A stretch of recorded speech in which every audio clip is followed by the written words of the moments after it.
Professor উজান চৌধুরী লেখনীতে বন্যা Sikdar Eid special পর্ব। দূর মসজিদ থেকে ভেসে আসা আজানের মিষ্টি মধুর ধ্বনি কানে আসতে আড়মোড়া ভেঙে বিছানায় উঠে বসল মৌ। প্রতিদিন নিয়ম করে ফজরের সালাত আদায় করা তার বহুদিনের পুরনো অভ্যাস। তবে বিয়ের হুলস্থুলুস আর ঝামেলার কারণে গত দুটো দিন ভোরে ঠিকমতো ওঠা হয়নি। কিন্তু আজ ঈদের পবিত্র সকালে ঠিক সময় তার ঘুমটা ভেঙেছে। ঘুম ভাঙতেই নিজেকে নরম ও আরামদায়ক বিছানায় আবিষ্কার করে তীব্র অবাক হল মৌ। তার স্পষ্ট মনে আছে কাল রাতে উজানের ওপর চরম অভিমান করে সে মেঝেতেই গুটিসুটি মেরে ঘুমিয়ে পড়েছিল। তাহলে বিছানায় সে এলো কিভাবে? তবে তার চেয়েও বড় চমক অপেক্ষা করছিল যখন সে ডান পাশে ঘুরে তাকালো। বিছানার ঠিক পাশে গভীর ঘুমে আচ্ছন্ন হয়ে শুয়ে আছে উজান। শুধু শুয়েই নেই, সে মৌয়ের ওড়নার আঁচলটা নিজের এক হাতের মুঠোয় শক্ত করে চেপে ধরে রেখেছে। দৃশ্যটা দেখা মাত্র মৌয়ের ঠোঁটের কোণে এক চিলতে বিজয়ী ও মিষ্টি হাসি ফুটে উঠল। তবে পরক্ষণে নিজের দুই হাতের দিকে তাকাতেই তার চোখ দুটো চড়কগাছ হয়ে গেল। এ কি? তার দুই হাত কোনোই অবধি অপরূপ সুন্দর মেহেন্দির লালচে রঙে রাঙানো। হাতের তালু আর পিঠের নিখুঁত নকশা দেখে বোঝা যায় কেউ একজন পরম মমতা আর অত্যন্ত যত্ন সহকারে সারা রাত জেগে এই ছবি এঁকেছে। বিছানার পাশে তাকাতেই দেখল বেশ কয়েকটি মেহেন্দি ছড়ানো ছিটানো পড়ে আছে। কিছু সময় একদম চুপ করে গভীর ভাবনায় ডুব দিল মৌ। মনে মনে ভাবল, এই গভীর রাতে দরজা বন্ধ রুমে কে তাকে এত সুন্দর করে মেহেন্দি পরিয়ে দিল? একবার তার অবুঝ মনে উজান চৌধুরীর নামটা ভেসে উঠলেও সে নিজেই নিজের মাথা নাড়িয়ে উড়িয়ে দিল। এটা অবাস্তব। যে লোক তাকে দু চোখে দেখতে পারে না, সে মাঝরাতে তাকে কোলে তুলে বিছানায় শোয়াবে আর হাত ধরে মেহেন্দি দেবে? অবাস্তব। আপাতত এই রহস্যময় চিন্তা মাথা থেকে ঝেড়ে ফেলে দিয়ে সালাত আদায় করার জন্য বিছানা থেকে নামল সে। উজু শেষ করে অত্যন্ত শান্ত মনে নামাজ আদায় করে নিল মৌ। নামাজ শেষ করে জায়নামাজ গুটিয়ে রাখল। ঠিক তখনই ড্রেসিং টেবিলের সামনে একটা প্যাকেট দেখে কৌতূহলবশত সেটা হাতে নিল এবং খুলে দেখল। সাথে সাথে চমকে তাকালো মৌ। সেখানে একটা মেরুন রঙের শাড়ি, সাথে ম্যাচিং চুড়িও। মুহূর্তে মৌয়ের ঠোঁটের কোণে এক অদ্ভুত হাসি ফুটে উঠল। মানুষটা তাহলে তার জন্য মেহেন্দির সাথে চুড়িও কিনে এনেছে। সে মুচকি হেসে প্যাকেটটা সেখানে রেখে গুটি গুটি পায়ে উজানের পাশে শুয়ে পড়ল। লোকটা সেদিন রাতে দেমাক নিয়ে বলেছিল বিছানায় শুধু মৌ ঘুমাবে আর উজান ঘুমাবে সোফায়। তাহলে আজ নিজের আইন ভেঙে মহাশয় নিজেই কেন বিছানায় এসে কুণ্ডলি পাকিয়ে ঘুমাচ্ছেন? হয়তো ভুল করে ঘুমের ঘরে উঠে এসেছে। তবে মৌ মনে মনে চাইল না যে উজান কষ্ট করে ওই ছোট্ট সোফাটায় গিয়ে ঘুমাক। তার মায়ায় ব্যাকুল হয়ে মৌ বিছানার ওপর উজানকে দেখার জন্য ঝুঁকে পড়ল। সে তার ভেজা চুলের সুবাস আর মুখের উষ্ণ ভারী নিঃশ্বাসগুলো সটান গিয়ে উজানের মুখে আছড়ে পড়তে লাগলো। ঠিক তখনই ঘটল চরম অনাকাঙ্ক্ষিত সেই ঘটনা। উজান চোখ না মেলে ঘুমের ঘরে আচমকা এক ঝটকায় মৌয়ের কোমর ধরে তাকে নিজের শক্ত বুকের মাঝে টেনে নিল। আকস্মিক এই হামলায় মৌয়ের জান প্রায় কবজ হওয়ার দশা। মুহূর্তের মধ্যে উজান নিজের নাক ডুবিয়ে দিল মৌয়ের গলায়, নরম ভাঁজে ঠোঁট ছোঁয়ালো তার মসৃণ মখমল ত্বকে, আলতো করে এঁকে দিল গভীর এক ভালোবাসার চুম্বন। শরীরের ভেতর এক তীব্র ও অদ্ভুত অবশ করা শিহরণ বয়ে গেল মৌয়ের। বুকের ভেতর হৃৎপিণ্ডটা যেন তড়িৎ গতিতে লাফাচ্ছে। কান পাতলে স্পষ্ট শোনা যাচ্ছে সে ধুকপুক ধুকপুক শব্দ। পুরো শরীর থরথর করে কাঁপছে লাগলো তার। কিন্তু সেই সুখকর অনুভূতির রেশ কাটতে না কাটতে উজানের মুখ থেকে অবিন্যস্ত ও কাঁপা কাঁপা গলায় কানের কাছে ভেসে এলো এক নির্মম সত্য। I love you Shirin. আমি তোমাকে অনেক অনেক বেশি ভালোবাসি। প্লিজ আর একটাবার ফিরে এসো আমার লাইফে। ট্রাস্ট মি, আমি আর একটুও ভুল বুঝবো না তোমায়। তুমি ছাড়া শূন্য আমি। কথাগুলো যেন তীক্ষ্ণ তীরের মতো এসে সরাসরি মৌয়ের ছোট্ট কোমল বুকে বিঁধল। মুহূর্তের মধ্যে মেয়েটার সাজানো ভালোবাসার পৃথিবী আর কাঁচের মতো নরম হৃদয়টা চুরমার হয়ে ভেঙে টুকরো টুকরো হয়ে গেল। এতক্ষণে মৌয়ের মগজে আলো ঢুকলো। এখন সে স্পষ্ট বুঝতে পারছে যে উজান চৌধুরী কেন ভালোবাসা শব্দটাকে এত তীব্রভাবে ঘৃণা করে, কেন তার মনে মেয়েদের প্রতি এত ক্ষোভ। তবে মৌ এত সহজে ছেড়ে দেওয়ার পাত্রী নয়। সে বড্ড জেদি আর একরোখা মেয়ে। হোক না উজানের হৃদয়ে পুরনো কোনো ক্ষতের দাগ, মৌ নিজের পবিত্র ভালোবাসা দিয়ে আবারও নতুন করে উজানের বুকে নিজের নাম লিখে ছাড়বে। ঠিক তখনই উজানের ঘুমের ঘোর কাটল এবং সে চোখ মেলে তাকালো, কিন্তু চোখের সামনে মৌকে নিজের বাহুবন্ধনে ওভাবে লেপ্টে থাকতে দেখে সে এক ধাক্কায় ছিটকে উঠল, হকচকিয়ে বিছানা থেকে দ্রুত নেমে দাঁড়িয়ে পড়ল। তু তু তু তুমি আবারও কোন সাহসে আমার কাছে এসেছো? মৌ নিজের বুকের ভেতর কান্না আর ভাঙচুর লুকিয়ে রেখে তড়িৎ গতিতে বিছানায় উঠে বসল। মুখটা কুঁচকে দেমাকের সাথে বলল, বাহ বাহ, যত দোষ নন্দ ঘোষ। এখন আমি একটু আপনার কাছে যাইনি প্রফেসর সাহেব, বরং আপনি নিজে মাঝরাতে সোফা ছেড়ে আমার বিছানায় এসেছেন, আর একটু আগে আপনি আমাকে জোর করে নিজের বুকের ভেতর টেনে নিয়েছেন। হোয়াট?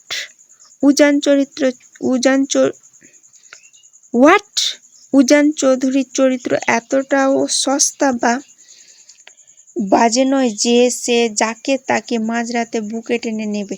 ও বিছানা থেকে নেমে দাঁড়িয়ে উজানের সামনে গিয়ে দাঁড়ালো। ও তাই নাকি? বউকে মুখে স্বীকার করে না, অথচ সেই বউয়ের জন্য মাঝরাতে মল উলটপালট করে শাড়ি কিনে নিয়ে আসে, আবার সারা রাত জেগে নিজের হাতে এত যত্ন করে মেহেন্দির নকশাও এঁকে দেয়, এমনকি শেষ রাতে জড়িয়ে ধরে টুপ টুপ করে চুমুও খায়। সে আবার এসেছে এখানে নিজের চরিত্র নিয়ে বড় বড় লেকচার দিতে। ঢং! এই খিটখিটে স্বভাবের জন্য মনে হয় ওই শিরিন ডাইনি আপনাকে ছেড়ে চলে গিয়েছে। শিরিনের নামটা মৌয়ের মুখে শোনা মাত্র উজান যেন পায়ের নিচের মাটি খুঁজে পেল না। পুরো শরীর শক্ত হয়ে গেল তার। শিরিনের ব্যাপারে এই চৌধুরী বাড়ির লোকজন ছাড়া বাইরের কেউ তেমন কিছু জানে না। বাড়ির লোকও শুধু এতটুকুই জানতো যে উজানের অতীতে একটা গভীর প্রেম ছিল, কিন্তু সেই মেয়ের নাম, পরিচয় বা ইতিহাস কেউ জানতো না। তাহলে এই পুচকে মেয়েটা কিভাবে জানলো? সে অত্যন্ত কাঁপা ও ভীত গলায় জিজ্ঞাসা করল, শিরিনের ব্যাপারে তুমি কিভাবে জানলে?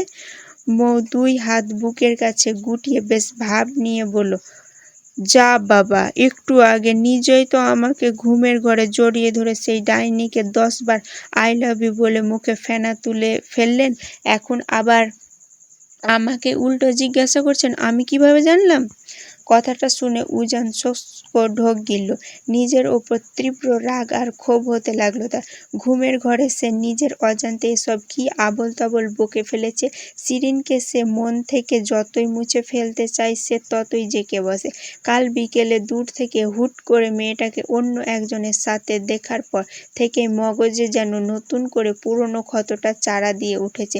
ঠিক তখনই মৌ বাঘিনীর মতো পা ফেলে উজানের একেবারে গায়ের কাছে এসে দাঁড়ালো। তারপর উজানের মুখের দিকে ঝুঁকে পড়ে চোখ দুটো সরু করে অত্যন্ত মারমুখী ও ফিসফিসানি গলায় স্পষ্ট ভাষায় হুঁশিয়ারি দিল, শুনেন প্রফেসর সাহেব, বিয়ের আগে আপনার লাইফে কোন পেতনি, ডাইনি, শাকচুন্নি ছিল তা নিয়ে আমার বিন্দুমাত্র ইন্টারেস্ট নেই। বাট এখন যেহেতু আপনি আমার বিবাহিত ক্রাশ বর, সো আজ থেকে যদি আমি ছাড়া অন্য কোনো মেয়ের দিকে চোখ তুলে তাকিয়েছেন কিংবা ওই পুরনো পেতনিকে আবারও নিজের ঘাড়ে তোলার চেষ্টা করেছেন, তবে আমি আপনাকে একদম আল্লাহর নামে কুরবানি দিয়ে দেব। এই বলে মৌ উজানের মুখের উপর এক বিচ্ছিরি ভেঙচি কেটে দরজার দিকে চলে গেল। উজান যেন পাথরের মূর্তির মতো একদম আহাম্মক বনে দাঁড়িয়ে রইল। মেয়েটার কথায় তেজ দেখে মনে হচ্ছে সুযোগ পেলে সে উজানকে সত্যি সত্যি জ্যান্ত জবাই করে কুরবানি দিয়ে দেবে। উজান যখন নিজের স্তব্ধতা কাটিয়ে ওঠার চেষ্টা করছে, ঠিক তখনই মৌ কোথা থেকে যেন দমকা হওয়ার মতো আবার দৌড়ে ফিরে এলো। উজান কিছু বুঝে ওঠার আগে সে পায়ের পাতায় ভর দিয়ে উঠে উজানের ডান গালে ঠোঁট চেপে এক জোরালো মিষ্টি চুম্বন এঁকে দিল। তারপর উজানের কানের কাছে মুখ এনে ফিস ফিস করে আওড়ালো, ভালোবাসি আমার খিটখিটে প্রফেসর সাহেব, এই শুভ ঈদ মোবারক। কথাটা বলে আর 1 সেকেন্ডও সেখানে দাঁড়ালো না। মৌ খিলখিল করে হাসতে হাসতে এক দৌড়ে রুম থেকে বেরিয়ে গেল। উজান রাগে গজগজ করে উঠল।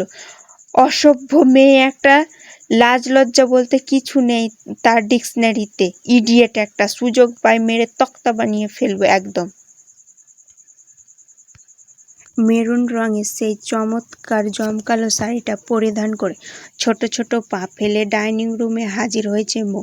বেনারসি শাড়িতে তাকে আজ সত্যিই কোনো পরীর মতো লাগছে। বাড়ির পুরুষ মানুষ আরিফুন চৌধুরী, আকবর চৌধুরী, ইফাত, আরিয়ান এবং উজান সহ সবাই ঈদের নামাজ শেষ করে এইমাত্র বাসায় ফিরেছে। সবার পরে নতুন পাঞ্জাবি পায়জামা। মৌ ডাইনিং রুমে ঢুকে বিন্দুমাত্র লজ্জা না পেয়ে সবার আগে দৌড়ে গিয়ে শ্বশুর আরিফুন চৌধুরী থেকে শুরু করে একে একে সবাইকে নিচু হয়ে সালাম করে এবং অত্যন্ত আদায় করে সবার কাছ থেকে মোটা অঙ্কের চকচকে কড়কড়ে সালামি লুফে নিল। এবার সে সোজা গিয়ে দাঁড়ালো উজানের সামনে। উজান তখন নিজের 2 জোড়া ভ্রু কুঁচকে মৌয়ের এই মেরুন শাড়ি পরা রূপের দিকে তাকিয়ে অবচেতনভাবে মনে মনে একটু মুচকি হাসল। ঠিক তখনই মৌ তার সামনে নিজের ডান হাতটা পেতে বেশ কায়দা করে বলে উঠল, ঈদের সালামিটা দিন। উজান সালামির কথা শুনে কোনো পাত্তা না দিয়ে বেশ আরাম করে গিয়ে সোফাটায় পা ছাড়িয়ে বসলেও মৌও ছাড়ার পাত্রী নয়। সেও ঠিক ছায়ার মতো সোফার পাশে গিয়ে তপ্ত দৃষ্টিতে চেয়ে রইল। উজান এক পায়ের ওপর আরেক পা তুলে তার গম্ভীর ও কর্কশ স্বরে সংক্ষেপে আওড়ালো, কত? মৌ খুশিতে একেবারে গদগদ হয়ে চোখ দুটো বড় বড় করে 2 হাত নেড়ে উত্তর দিল, 34,000। মৌয়ের এমন এই আকাশচুম্বী অঙ্কের কথা শোনা মাত্র উজানের চোখ জোড়া কপালে উঠার উপক্রম হলো। সে সোফা থেকে প্রায় লাফিয়ে উঠে আকাশ কাঁপিয়ে চিৎকার দিয়ে উঠল, হোয়াট? টাকা কি ঘোড়ার পেছন দিয়ে বের হয় যে চাইলেই দিয়ে দেব? উজানের এমন কিপটাপি মারখা চিৎকার শুনে মৌ আর নিজের মুখ সামলাতে পারল না। সেও নিজের কোমরে 2 হাত ধরে তড়িৎ গতিতে উত্তর দিল, না, আপনার নিজের পেছন দিয়ে বের হয়। কথাটা মুখ থেকে বের হওয়া মাত্র মৌয়ের নিজের হুঁশ ফিরল। সে দ্রুত নিজের 2 হাত দিয়ে নিজের মুখটা শক্ত করে চেপে ধরল। মনে মনে নিজেকেই গালি দিল, ধুর ছাই, এই পুরা মুখটা কি 1 সেকেন্ডও চুপচাপ থাকতে পারে না? বাড়ির সবার সামনে এই নোংরা কথাটা না বললে কি পেটের ভাত হজম হতো না তার? এদিকে মৌয়ের এমন অভাবনীয় মারাত্মক ভাষায় উত্তর শুনে ডাইনিং রুমের উপস্থিত সবাই হো হো করে হাসির রোল পড়ে গেল। ইফাত আর আরিয়ান তো হাসতে হাসতে সোফা থেকে মেঝেতে গড়িয়ে পড়ার দশা। বাড়ির সবার সামনে নিজের বউয়ের মুখে এমন অবাস্তব কথা শুনে উজানের ফর্সা মুখ এবার রাগে একদম বেগুনি হয়ে গেল। সে রাগী চোখে মৌয়ের দিকে তাকিয়ে মৌ চোরের মতো মুখ লুকিয়ে শাশুড়ির পেছনে গিয়ে আশ্রয় নিল। সবার হাসির রোল দেখে উজান নিজের মায়ের দিকে তাকিয়ে রাগে ক্ষোভে একেবারে বাঘের মতো গর্জন করে উঠল, দেখেছো আম্মু, তোমার এই পরম আদুরের ফাজিল বৌমা কেমন ভাষায় কথা বলছে? এরপরও কি তোমাদের মনে হয় যে এই বেয়াদব মেয়েটার সাথে আমার একটু ভালো ব্যবহার করা উচিত? আমার তো এখন মন চাইছে যে ওকে আমি। উজান রাগে ফুঁসতে ফুঁসতে যেই না মৌয়ের দিকে 1 পা 2 পা করে এগিয়ে যেতে চাইল, ঠিক তখনই তার সামনে এসে দাঁড়ালো ইফাত। আরে হোপ শালা, ঘরে এমন রূপবতী বউ থাকতে বিন্দুমাত্র কদর করিস না, সারাক্ষণ শুধু রাগ দেখাস। তোর যদি এতই অপছন্দ হয় তবে মৌকে আমাকে দিয়ে দে।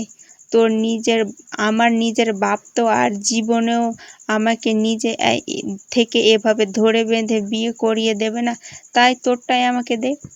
ইফাতের এমন রসাত্মক আর ধেষ্ট্রামো মার্কা কথা শোনা মাত্র উজান নিজের দাঁতে দাঁত চেপে এগিয়ে গেল। সে আচমকা ইফাতের পিঠের ওপর সজোরে এক মক্ষম কিল বসিয়ে দিল, শালা তোকে আমি রাতে দেখে নেব। ইফাত পিঠে কিল খেয়েও বিন্দুমাত্র দমল না, বরং মুখ কুঁচকে আরো জোরে হেসে উঠল, ঘরে এত সুন্দর নতুন বউ রেখে তুই মাঝরাতে আমার রুমে আমার কাছে আসবি? সিরিয়াসলি নাকি তোর মধ্যে ভেজাল আছে? হ্যাঁ, কথাটা বলে ইফাত আর 1 সেকেন্ডও সেখানে দাঁড়ালো না। উজানের পরবর্তী মার থেকে বাঁচতে এক লাফে ডাইনিং রুমের অন্য প্রান্তে দৌড়ে গিয়ে সবার পেছনে সরে দাঁড়ালো। উজান এবার রাগে একদম বোম হয়ে গেল। এই বাড়িতে এক মুহূর্ত থাকা মানেই নিজের সম্মান ধূলিসাৎ হওয়া। সে তীব্র ক্ষোভ নিয়ে যেই না ডাইনিং রুম পার হয়ে সদর দরজার দিকে চলে যেতে চাইল, ঠিক তখনই মৌ একদম চিলের মতো ডানা মেলে উজানের যাওয়ার পথ আটকে সোজা সামনে দাঁড়িয়ে পড়ল। সে নিজের ডান হাতটা উজানের সামনে পেতে বলল, সালামিটা দিয়ে যান। উজান নিজের ক্ষিপ্ত ও তপ্ত দৃষ্টি দিয়ে মৌয়ের দিকে তাকালো, যেন চাহনি দিয়ে মেয়েটাকে পুড়িয়ে ছাই করে দেবে। তবুও মৌয়ের সেদিকে বিন্দুমাত্র ভ্রুক্ষেপ নেই। সে নিজের বড় বড় হরিণী চোখ দুটো মেলে একদম নিষ্পাপ বাচ্চার মতো ফ্যালফ্যাল করে উজানের মুখের দিকে তাকিয়ে হাত বাড়িয়ে রইল। মৌয়ের এমন নাছোড়বান্দা রূপ দেখে উজানের ঠোঁটের কোণে এবার এক চরম বাঁকা ও রহস্যময় হাসি ফুটে উঠল। সে অত্যন্ত ধীরস্থায়ীভাবে নিজের প্যান্টের পকেটে হাত ঢুকিয়ে কিছু একটা খুঁজল। তারপর অত্যন্ত ভাব নিয়ে পকেট থেকে একটি 2 টাকার নোট বের করে মৌয়ের হাতের মুঠোয় শক্ত করে গুঁজে দিল। নোটটা গুঁজে দিয়ে উজান খানিকটা নিচু হয়ে মৌয়ের কানের একদম কাছে মুখ এনে ফিসফিসানি স্বরে আওড়ালো, লিসেন পুচকে মেয়ে, উজান চৌধুরী তার বাপের জন্মেও কোনোদিন এত বড় অঙ্কের টাকা কাউকে ফ্রিতে সালামি দেয়নি, কিন্তু আজ তোমাকে দিল। এবার নিশ্চয় বুঝতে পারছো তুমি কতটা স্পেশাল। মৌ নিজের হাতের ওই 2 টাকার নোটটার দিকে একবার তাকালো, আর একবার উজানের দেমাকি মুখের দিকে তাকালো। তার খুশিতে ডগমগ করা মুখটা মুহূর্তের মধ্যে তপ্ত হয়ে উঠল। সে রাগে রি রি করে উঠে বলল, কি বললেন খাটাস লোক একটা, আপনি কি এই 2 টাকা আমাকে ভিক্ষা দিচ্ছেন? উজান নিজের কলারটা একটু সোজা করে বলল, লাইক সিরিয়াসলি, এটা তোমার কাছে ভিক্ষা মনে হচ্ছে? তুমি আমার আম্মুর অতি আদুরের নতুন বৌমা, তাই তোমাকে স্পেশালি দিলাম। অন্য কেউ হলে তো আজ 1 আনাও পেত না। উজানের এমন চরম কিপটামি সহ্য করতে না পেরে মৌয়ের মাথায় সমস্ত রক্ত এক নিমিষে চড়ে গেল। সে আর নিজের রাগ সামলাতে পারল না। উজান কিছু বুঝে ওঠার আগেই মৌ নিজের হাতের আঙ্গুল দিয়ে উজানের শক্ত পেশিবহুল হাতের ওপর শরীরের সমস্ত শক্তি খাটিয়ে এক মারাত্মক চিমটি কেটে দিল। উজান ব্যথায় কুঁকড়ে ওঠার আগেই মৌ রাগে ফুঁসতে ফুঁসতে পা দাবাতে দাবাতে হনহন করে সিঁড়ি বেয়ে ওপরে উঠে গেল। ভুল ত্রুটি ক্ষমা দৃষ্টিতে দেখবেন এবং ভালো লাগলে অবশ্যই চ্যানেলটা সাবস্ক্রাইব করবেন।